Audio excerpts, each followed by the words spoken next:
Yeah, I saw that somewhere in your readings too about this idea that games are best used when they're drawing upon the intrinsic motivation of kids. And Right. the more of these extrinsic motivators don't have direct ties to the content, the more we're messing with their intrinsic motivation ability as well.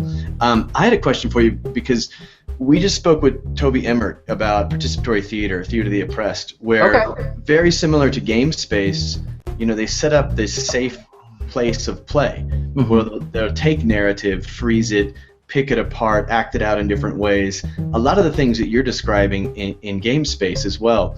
Do you ever set up games, and I'm kind of comparing this to like a Paul Darvasi project where every game he plays in the classroom is very different because it's very much a participatory event. It depends on those actors that are there in the space. That it's very difficult to reproduce it, like to take that game, write it up, and reproduce it with another teacher in another school somewhere, where a lot of board games can just simply be reproduced, mass marketed. Have you ever designed games that are more dependent on this particular subjective space that may not ever be played out the same way two times? No, I don't. Simply, in terms of what we do, is we want something that is replicable and shareable with other people, and your experiences are going to vary still depending on the choices and the interactions of the students and kind of what they're doing through gameplay. And good games offer a lot of open space for exploration and a lot of variables and multiple paths towards what could be considered victory or winning the game and coming away with an understanding.